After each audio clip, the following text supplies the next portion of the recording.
And it winds people up. And it works because they don't know what pulls your chain.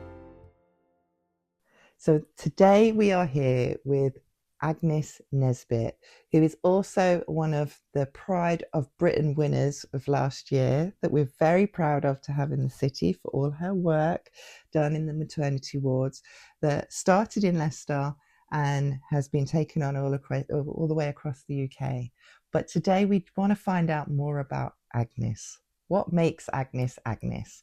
So where did you start? What was childhood like? I was born in Nevis in the Caribbean, and at the age of 7, my dad was working at the Largo oil refinery in Aruba, where he had a sister. She sent for him, and my dad was there, and then he sent for us. So we went to Aruba in just after the war finished. And I went to school there till I was 14 and a half, nearly 15, when my dad became ill. And he decided, because he's in Aruba, he came back to Nevis. So we got back to Nevis, and we got back in the June. We were there about 6 months. About the day before Christmas Eve, my dad passed. Okay. So we were only there for 6 months when he passed. And I must say, the passing of my dad has made me the person I am today. Because I was scared of this and that and the other, and everything just went completely. And I left Nevis and went to St. Kitts to do nursing. So I did the full nursing course and trained and was qualified as a staff nurse. And at the same time, England opened, wanting people from the Caribbean to come and rebuild England, because when we came here, you wouldn't even recognize it compared to today. I came from St. Kitts with my then boyfriend, and we came on the Sorrento. We had to fly to Barbados to get the ship. And when we got on the ship, I was put right down in the bottom. And James, my then boyfriend, who became my husband, he just went and spoke to the captain, and I was put into first class. So I traveled to England at the captain's table. Should have known you were special from then. No, yes. Now, to think about it, we were welcomed when I came. There were so many people there to take us to where we're supposed to go and everything. Couldn't believe the welcome we got. We didn't have to worry about where to go or anything, and they just took us in the van, drove us to the train station, and then put us on the train, and we came. Yes, I went to they call them the health, not health authority, the social people, where you go and tell them. And I got an interview at the St. James's Hospital in Leeds. When I went for the interview, I told the matron I was trained, and she said it was not recognized in England. I told her I want to be a state registered nurse, because I tell you, at the time, all people from the Caribbean who were nurses and went for jobs in the hospital were put in that capacity as state enrolled nurses, and they were put in the geriatric wards to work. And each hospital had a geriatrics department. So she said to me, the matron said to me, she accepted what I was saying, and she said to me, well, I'll expect you to be our Victor Ladorum, because I knew everything about nursing already. And I went to PTS now, which was in Harrogate. And I think there was about PTS? Preliminary training school. Right, okay. To get you ready, learn to take the temperature, the blood pressure, and all the caring part. And the tutor said to me, I must not answer any questions. She said, don't put your hand up for any questions. Because she knew the tutor who was up there. So the only two people who knew that I was already trained was the matron and that tutor. And I must tell you that at the school, I was the only black person. And in the hospital of St. James's, I was only one of two. The other black person was a staff nurse. Wherever I've been, I've always been the only one then. And my job was the sluice, bed pans and stuff like that. And the cleaner and I were the only two on the ward. And they brought this lady back from theatre. And as I came out of the sluice, I noticed that she was cyanosed. So she was blue. Right. And in these days, all the patients were white as well. So I got the cleaner to help me to raise the foot of the bed, because in those days you had a big wood that you lift up. That's why we all have back problems. The sister said to me, Nurse Herbert, because that's my name, where did you learn to do that? And I just said I was a trained nurse before I came here. So after that, instead of me being in the sluice, I was given things that the nurses, the others were given. It didn't go down well with them. That was my first encounter of racism. You can call it that, because that's what it was. I had another staff nurse ask me, we're both in uniform, if I lived in a tree. And is this the first time you wear shoes? And every time we were together, she threw the same things at me every time. So I got fed up with that, and I told her, I said, let me tell you something. I went to paying school. I did a senior Cambridge certificate exam, and she just left me. Let me tell you something. I always believed I was here, and I'm not coming down here. You come up. And that was my philosophy. So it didn't affect me. I trained student midwives at Bond Street.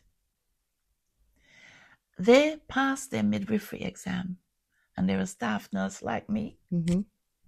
They're made up to a sister, and I'm still a staff midwife. And some of the staff, all the staff were English people. And they'll say to me, why don't you go down and ask matron to make you up? I said, I'm not begging for anything. Anyhow, a crisis occurred while I was there with a maternity unit they had at West Coast, ran by GPs, normal deliveries. And they needed someone to be in charge at night with the other midwife who was in charge of night. And the matron called me down, made me a sister, and I was transferred to West Coast to be in charge of the night shift at West Coast Maternity Hospital. And throughout my whole training, I have never actually ever applied for a job for promotion. Throughout my promotion, I've always been told by my bosses to apply. That's not you making the application, is it? And I've had many instances with that while we moved to the Royal as well. These things never made me sad or upset, because I was there to do a job, and I was there to look after the women and give them the best care, the best love, because I love them too. I look at them as if they belong to me. And it didn't matter whether the patient was the woman was a cleaner or she was a doctor I was looking after. They all had exactly the same care. So let me take you back a little bit. What made you pick nursing? Nursing. My dad told me my grandma was a midwife. Okay. When we were growing up, and it stuck in my head. But you could only be a midwife then if you'd done your nurses training. In those days, you had to be a state registered nurse to apply to be a midwife. Okay. No midwife in my era were not a nurse trained. So you have no choice. Is that not still the same now? No, they go to uni now. To midwifery, yes. And they go straight into nursing or midwifery. Right. 3-year course. Okay. And they have placements in the hospital to do the practical. But I think what they're doing today has taken away all the care that you give, because they're not experiencing the care, the observation of a patient. They're now dependent on a script or on a screen, and they're not thinking forward. Yeah. They're not looking forward. I used to have some terrible times with the person who was in charge of my boss, the boss there, and she used to tell me some horrible things. I shouldn't be saying this on the podcast, should I? No, you say it. She used to say to me, I was the other midwife who we worked together, I was her lackey. Oh. She also used to tell me when I have to give the report when I'm on about the whole hospital, I only on night duty for the money. And I'll tell you this, one day I went through a red light coming from work. I was so upset. And the very night when I went back to work, there was an advert up for community midwife. I applied, I posted a letter before I went back to work, and I told her the next morning. And she said to me, you'll never leave this place. And her boss is the one I applied to. You got it, didn't you? So I went out and was community midwife for, I did a year. And the boss I applied to told me to apply for a nursing officer's job, which I applied for and got. So as I said before, I've never actually looked in the paper, saw a job and applied for it. I was, throughout my professional life in this place, I've been told to apply. Did you ever become her boss? No. That's a shame, no, I'll tell you what happened to her. I'll tell you what, she was dismissed. And while I was in the community, and I had to go in and help the other person to run, her assistant to run the unit. So you see the amount of experience I've had. And I had at the Royal now as a nursing officer. I had a staff, a lot of midwives, probably about 12. I was responsible for their performance, for their progression and everything. We also had a district, and ours was in Loughborough, where we did antenatal clinic in Loughborough instead of the women having to travel into Leicester. So we did that. There was a room that was empty on the same floor that was on, my ward was on. And after my experience, after my experience with my stillbirth, and I decided, I'd already put into place a procedure while I was at Royal. When I got back there to work, I put into place to put the babies in clothes, palm print, etc., etc. And all the staff, nobody will tell me what I can and can't do, because it's everything to do with the woman and her welfare. So they all did all what I said, and it became the norm. And then I got this room for this lady, for the women who've had stillbirths, to not stay on a ward with other women, but to have this room for themselves. And they had all amenities that they had, and we'll go in and look after them. And look, on the whole, if you've had a stillbirth, you're not in hospital for long. You're probably in for a day. If everything's fine, they discharge you straight out. Yeah. That happened to me as well. The next day you're out with no support. So that's your work life. What's your home life been like? Well, I did have 2 different lives completely, as I said. I took a great interest in my children. Although I was working nights, I was a mother with a hands-on. I had my sister and my mom, and they looked after them when I'm on nights, and I was there during the daytime. And I remember my daughter came home one day upset. She was in junior school. She was 5 or 6.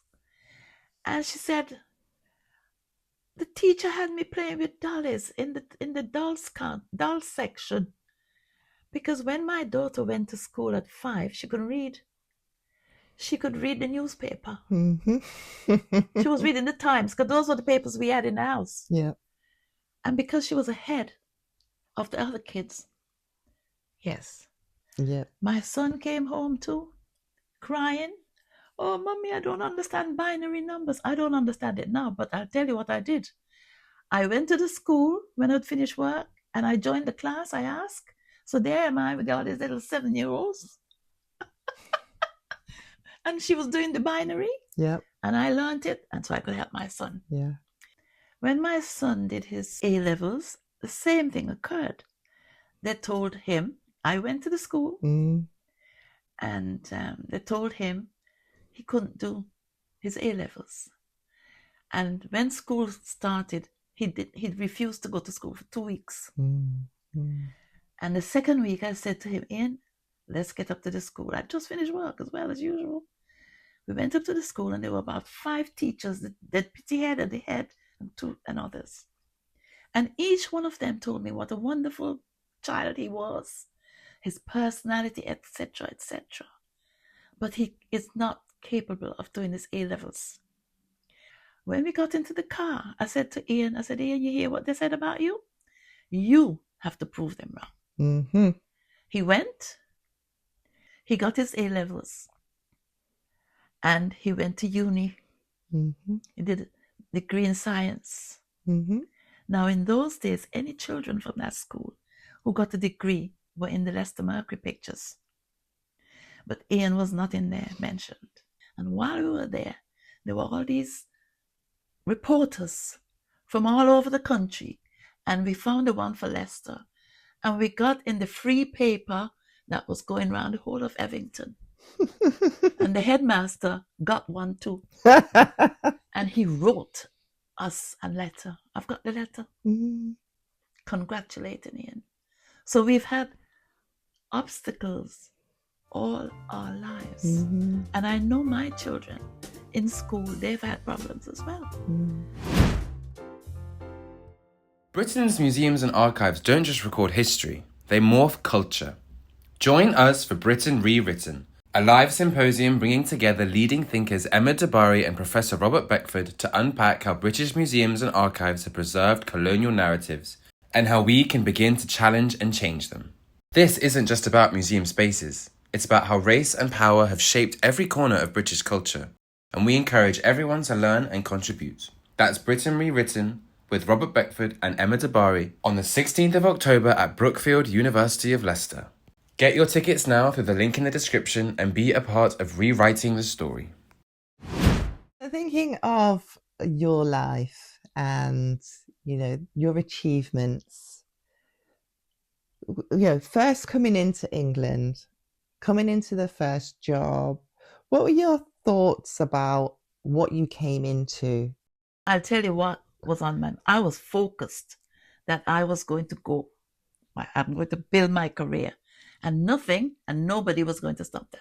So in spite of all the hiccups and the problems and the horrible things that have been said to me, I never took them in, because as far as I was concerned, it went in one ear and it came out the other. And I just dismissed it straight away, because you weren't talking to me, you're talking to somebody else. Because I really believed I was superior to you all the time. I'm sorry, but I did. I always believe I was better than you. Because if you're going to come up from down there to tell me any rubbish, I don't have to listen to you. And I'll tell you something else. I have learned to smile since I started nursing. And it doesn't matter what you say to me, I'm smiling. And it winds people up. And it works because they don't know what pulls your chain. They don't know you. Yeah. You mustn't allow anybody to know the real, nobody I worked with for all those 40 odd years at the Royal knew Agnes. The other Agnes is a Christian. I've been a Christian since I was a child. church, Sunday school. We used to do performances in the concerts and all sorts. And I go to church every Sunday. Even while I'm at work here in Leicester, every Sunday I went to church because I do my own off duty. And I work late. Instead of the early shift, I do the afternoon shift. And I arrive to work dressed in my Sunday best. And some of the girls used to say to me, "Oh, why do you go to church every Sunday?" I said, "Listen, it only lasts me 6 days. I need a 7th day to be able to cope with this job and the people that I'm working with. So I need a refill every week." Yes. That's what you used to tell them.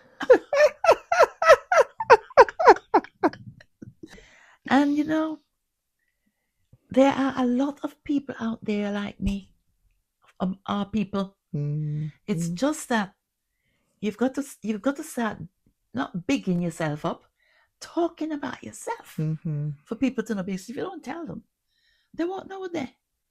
So now, when I'm in conversation with people, I don't always have to let them know that I was a nursing officer at the Royal Maternity Hospital and I'm a midwife. And then it's amazing how their attitude and the things they say change. I even do that to doctors when I'm going to the hospital. And for myself to see them, I let them know first before I tell them what's wrong with me. I think you have to. And I'm telling young people that now. Don't keep your professional life or whatever you do quiet. People must know who you are. When you said you was coming to England, was it I'm going to go to England, see what it's like, come back, or I'm going to go? No. That's it was go and progress and improve my professional life. I didn't come here just to be a nurse. Yeah. I came here because I've got a husband who's a lawyer. I'm a midwife. My son, he did his science degree, but he liked teaching. So in our family, we're all professionals. Yes. Can I ask what your parents did? My father, he loved music. He played the drums. And my mom, well, in those days, as I said, my father went to the Aruba and worked in the Lago for oil refinery. Yes, okay. Because the oil came from Venezuela there to be refined. And they needed people as well. Like England needed us, they needed people. So people from St. Vincent, Grenada, all the other islands went down, the men, to work in there. Yeah. And my aunt, she sponsored quite a few people from Nevis. And she lived in this, I don't know, it was a big house. And they all had a room each. And when we first went, we lived with her too. And my mom and dad lived on their own. So my auntie was our mom. Oh, okay. Because my mom and my dad were working. Yeah. So she looked after Linda and I. Okay. Yeah, when we were going to school. It's so interesting. And she even taught us how to play cards. And we used to play cards with all the men. They were all the young men though, because everybody coming out then were young, innit? Like everybody who came to England were in their 20s. And she'll teach us to dance, and if we went to dances, they'll dance with us first. And then so we could do the merengue and all that. Linda loved dancing. Yeah. We all did. So what was social life like? We're here? Yeah. I didn't have any. You didn't have any? That's what I'm asking, because you just work. Night shift. Yeah. I didn't have a social life. So you and your husband must have passed like ships in the night. We did. Only things that he was like, big things like the putting on this and you're going there. And I would accompany him. And I'll tell you something. I think a lot of people didn't realize he had a wife. I'm not kidding. Yeah. I've answered the phone here and they asked me if my dad's in.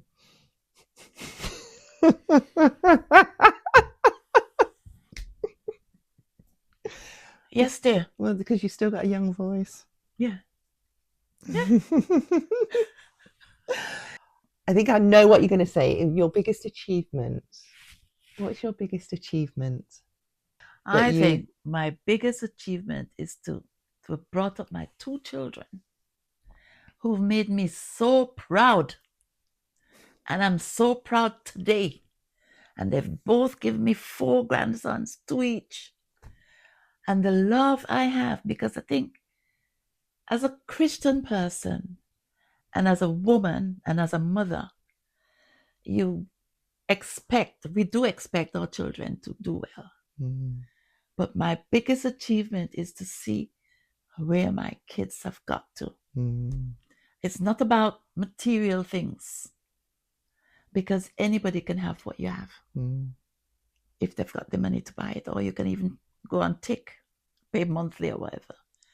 But my biggest achievement is being a good mother, because my mother brought my sisters up so much that I brought my kids up like she brought me up. They had freedom from the time they were teenagers. I would drive them to the party or the palais and then go pick them up at 3 o'clock in the morning or whatever in the car. I'd take them and bring them home. I took an interest in everything they did, and I talked to them and tell them everything about life, and nothing was off the table. So they went out there prepared. I wouldn't put work as a biggest achievement. I think it's in here. Yeah. In your heart.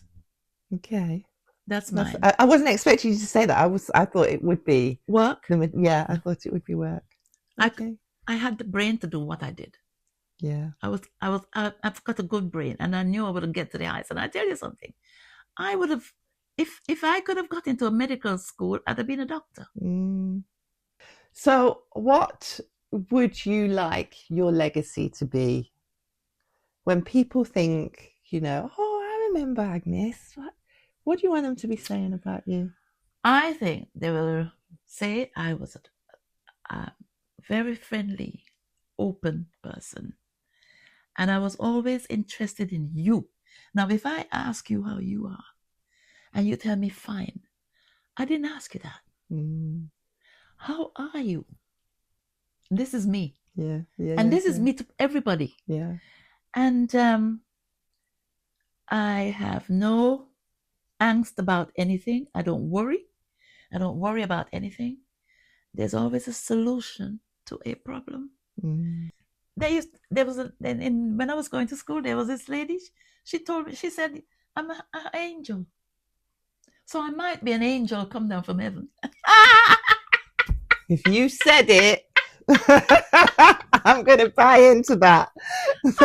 And these hands feel soft enough to be an angel's anyway. Right. Well, I asked you a question earlier because this is your wedding photo. What would you say to this lady now? This young person with all the experience and the knowledge that you have about life? I would say to her, well done. Well done. Because I have no regrets, and I have a lot of joy in my heart, and I think good about everybody. Yeah. And I do not carry burdens. Yeah. It's not, and I'm always smiling, as I told you. No matter what is said, I smile, and I've got it pat, the smile. Well, thank you. I'm always smiling. Thank you so much. Thank you so much for always smiling, and thank you so much for allowing us to come and talk to you. It's a today. pleasure. It's been an absolute pleasure. What? I believe that I am truly blessed. Thank you, Jesus. You are. Thank you, Tara. You've been so sweet. Oh, thank you. And you've now become my little angel. I need that. I need to be somebody's angel. You I are want some mine. wings. You are mine, and it's not just words. I mean that. Oh, thank you. That. Thank you so much. You're getting me emotional now. Oh, well, I like a little bit of emotion. Yeah. So thank you. Thank you. If you enjoyed this week's episode of Voices That Raised a City, don't forget to like, comment, and subscribe. You can catch more inspiring conversations like these and all other seasons of our FlashBlack podcast series over on our YouTube channel. And to stay up to date with our latest events, exhibitions, and community projects, visit Opal22.com or follow us on social media through the links in the description.